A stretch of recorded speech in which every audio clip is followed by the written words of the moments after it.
आज ना खूप काही प्लॅन केलेलं की हे करणार ते करणार, पण शेवटी गौरी केदारेश्वरच्या मंदिरामध्ये आलो. बोललो इथे पाया पडून जाऊया.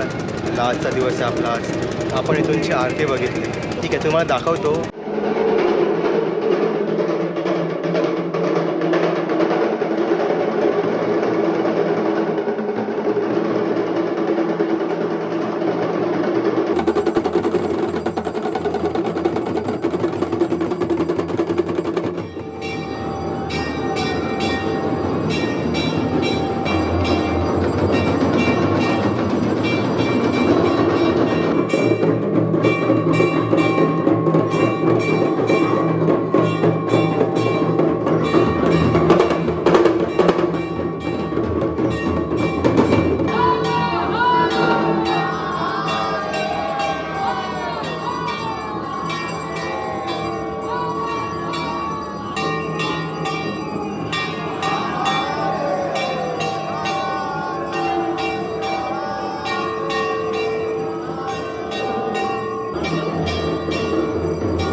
आपण इथूनची आरती बघितली, शांती वाटली मनाला.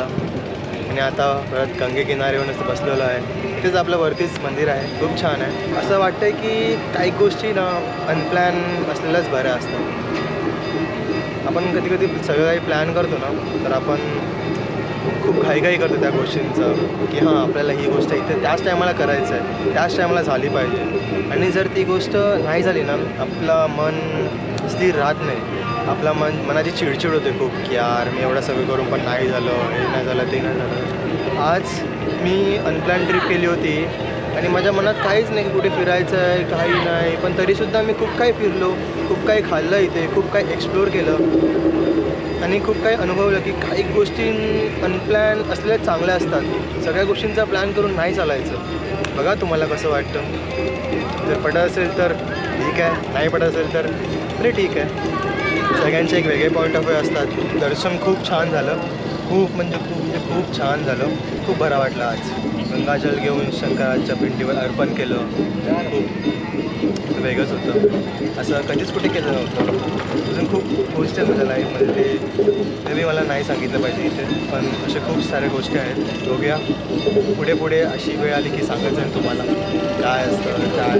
काही गोष्टींवर माझा विश्वासही नाही, पण आत्ता त्या गोष्टींवर माझा विश्वास आहे.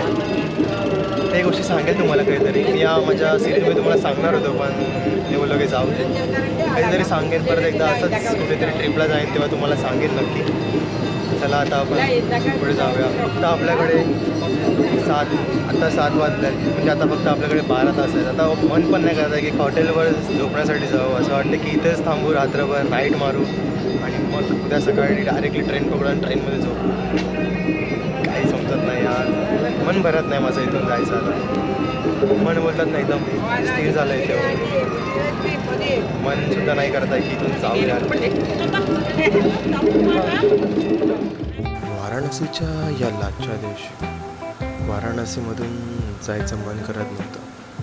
5 ते 6 दिवस राहून इथे मी इथूनचाच होऊन गेलो होतो आणि हे मला कळालंच नाही. इथूनचं राहणीमान, इथूनचं जगणं खूप काय वेगळं होतं. मी इथे आलेलो मेंटल पीससाठी, कारण डे टू डे लाईफमधून असं वाटत होतं की स्वतःला कुठेतरी हरवून बसलो होतो, स्वतःच्या शोधामध्ये निघालो होतो.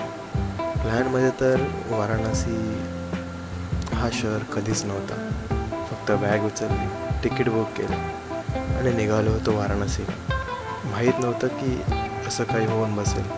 मी इथूनचाच होऊन गेलो होतो आणि माझ्या आयुष्यातला हा सगळ्यात चांगला डिसिजन होता, जिथे मी स्वतःच्या शोधात निघालो होतो. वाटलं नव्हतं कधी की स्वतःला शोधण्याच्या या नादात मी जीवन कसं जगतात हे इथून शिकलो. वाराणसी हा शहर खूप वेगळा आहे. तुम्हाला ते टप्प्याटप्प्यावर, घाटाघाटांवर समजेल की इथे जीवन कसं जगलं जातं. खूप अनोखं आहे वाराणसी.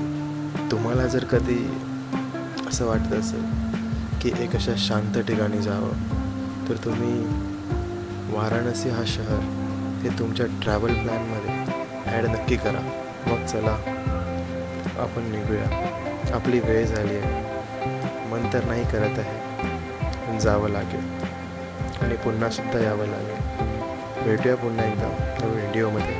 जर तुम्हाला ही माझी अनप्लॅन ट्रिपची सिरीज आवडली असेल तर व्हिडिओला लाईक करा, कमेंट करा आणि शेअरसुद्धा करा आणि चॅनलला सबस्क्राईब नक्की करा. आणि 2-3 गोष्ट मला सांगासुद्धा कमेंट करून की मी यापुढे काय केलं पाहिजे असं.